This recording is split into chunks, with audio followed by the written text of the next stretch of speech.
નમસ્કાર દર્શક મિત્રો, ધી લોકસત્તા શોમાં આપણું સ્વાગત છે। દક્ષિણ હિન્દ મહાસાગર કેટલો ખતરનાક અને શક્તિશાળી સમુદ્ર છે તે તો આપણે સૌને ખબર જ છે। આ એક એવો દરિયો છે કે જો તેનામાં કંઈક ગયું તો સમજી લો કે દરિયો તેને ગળી ગયો। પરંતુ આ સમુદ્રના શક્તિશાળી મોજાઓ અને ઊંડાણમાં છુપાયેલા જોખમો હોવા છતાં પણ જો માનવ ધારે તો તેની ઈચ્છા શક્તિ અને હિંમતથી કંઈ પણ અશક્યને શક્ય બનાવી શકે છે।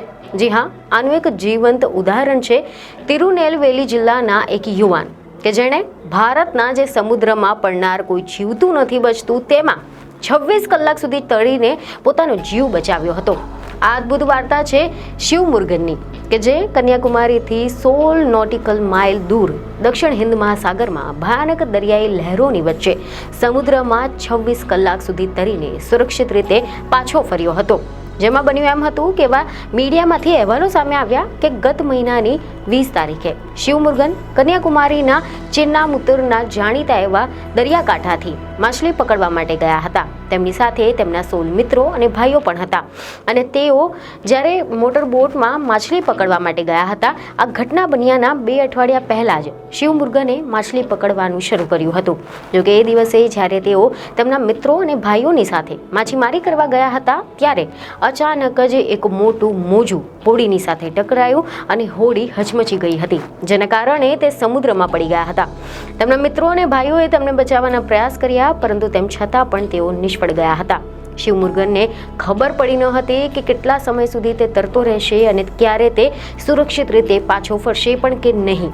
શિવમુરુગને તેમના જીવનનો સૌથી મોટો સંઘર્ષનો સામનો કરવો પડ્યો હતો। આ અંગે તેઓ એક મીડિયા સાથેની વાતચીતમાં જણાવે છે કે અમે સામાન્ય રીતે માછલી પકડવા માટે ચેટ્ટીકુલમથી વહેલી સવારે 2 વાગ્યે નીકળીએ છીએ અને સાંજે 4:30 વાગે ચિરુતમથી નીકળી જતા હોઈએ છીએ, પરંતુ 20 સપ્ટેમ્બરે અમે ગયા ત્યારે ઝાડ પાથરી અને માછલીઓ પકડી અને સાંજે 6 વાગે પાછા ફરી રહ્યા હતા।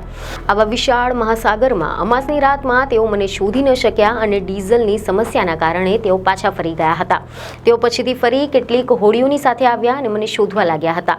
મેં હોડીઓની લાઇટને જોઈ, હાથ હલાવ્યો, બૂમો પણ પાડી, પરંતુ તેઓ મને જોઈ કે પછી સાંભળી શક્યા ન હતા। મોંમાં વધુ પ્રમાણમાં સમુદ્રની પાણી જવાના કારણે ઘા પડી ગયા હતા અને સતત મોજા ટકરાવાના કારણે તેમનો ચહેરો પણ છોલાઈ ગયો હતો। આંખમાં ખારું પાણી જવાના કારણે તેમને અતિશય બળતરા થતી હતી।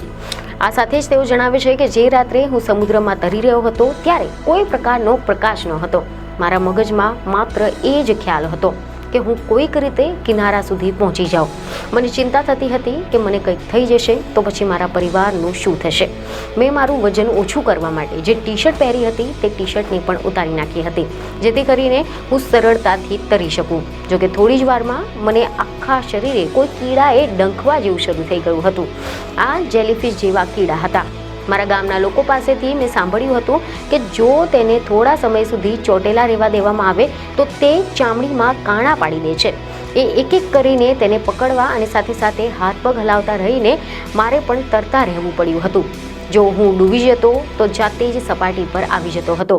21 સપ્ટેમ્બરે મેં જ્યારે સવારનો સૂરજ જોયો ત્યારે મારામાં આશા જાગી કે ગમે તેમ કરીને હું કિનારા સુધી પહોંચી જઈશ। દરિયાની ઠંડી અને થાક શિવમુરુગનને નબળા પાડવા લાગ્યા હતા। તેમના શરીરના ભાગો શૂન્ય થવા લાગ્યા હતા અને તે હવે તેમના શરીરને અનુભવી શક્યા પણ ન હતા। શિવમુરુગને પોતાનો જીવ બચાવવા માટે ઘણું બધું કર્યું પરંતુ તે થાકી ગયા હતા।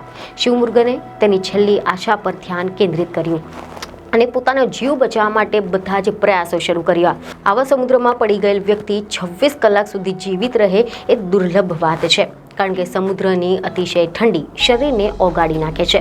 શરીરના અંગો શૂન્ય થઈ જાય છે, આગળ તરફ તરી શકતા નથી।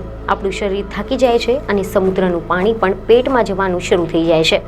શરીરમાં પાણીની કમી થવા લાગે છે। આ સિવાય શિવમુરુગનની આ સફર ખરેખર ખૂબ જ ખતરનાક હતી, કારણ કે તેઓ જેવા જ તરીને કિનારા બાજુ આવવાનો પ્રયાસ કરતા કે તરત જ તે હવા અને સમુદ્રી મોજા તેમને બીજી દિશામાં ધકેલી દેતા હતા। તેમને ટેકા માટે પણ લાકડા જેવી કોઈ ચીજ મળી ન હતી અને અંતે તેમને તરીને કિનારે સુધી પહોંચવાનો પ્રયાસ છોડી દીધો હતો।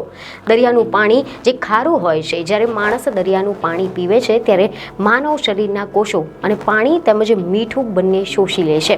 માણસની કિડની ફક્ત એવા પેશાબ ઉત્પન્ન કરી શકે છે કે જે મીઠા પાણી કરતાં ઓછું ખારું હોય, જેથી કરીને દરિયાનું પાણી પીવાથી પાણીમાં રહેલા વધારે પડતા જે મીઠા છે તેને દૂર કરવા માટે તમારે પીવા કરતાં વધુ પાણી પેશાબ દ્વારા બહાર કાઢવું પડતું હોય છે અને આખરે તમે ડિહાઇડ્રેશનથી મૃત્યુ પણ પામી શકો છો, જેથી કરીને દરિયાનું પાણી પીવા લાયક નથી હોતું. તેવી જ રીતે જ્યારે તમે ઠંડા પાણીમાં હો, એટલે કે 15 સેલ્સિયસનું જે 15 ડિગ્રી સેલ્સિયસથી નીચેનું કોઈ પણ તાપમાન હોય, ત્યારે તમારું શરીર એક આઘાતની સ્થિતિમાં આવી જતું હોય છે. ત્યારે તમે તમારા શ્વાસ અને હલનચલન પર નિયંત્રણ પણ ગુમાવી દો છો. ઠંડા પાણીમાં જવાથી થતા જે આંચકા છે તેના કારણે તમારા હૃદયના ધબકારા અને બીપી એટલે કે બ્લડ પ્રેશર ઝડપથી વધી જાય છે, જેના કારણે હૃદય રોગનો હુમલો પણ થઈ શકે છે. એટલે કે અંતે શિવ મુરુગનની આ વાર્તાએ આપણા બધાને પ્રેરણા આપી છે અને કરીને બતાવ્યું છે કે માનવ ઈચ્છા શક્તિ અને હિંમતની સાથે કંઈ પણ અશક્ય નથી. આપણે આપણા લક્ષ્યોને પ્રાપ્ત કરવા માટે સખત મહેનત અને સંઘર્ષ કરવાની જરૂર છે અને આપણા માર્ગમાં આવતા પડકારોનો સામનો કરવા માટે તૈયાર રહેવાની જરૂર છે. તો આશા છે કે તમને આપવામાં આવેલી આ માહિતી મહત્વની લાગી હશે, જેથી અમારા વિડીયોને લાઇક અને શેર જરૂરથી કરજો. બીજને ખબર સાથે ફરી મળીશું. ધન્યવાદ.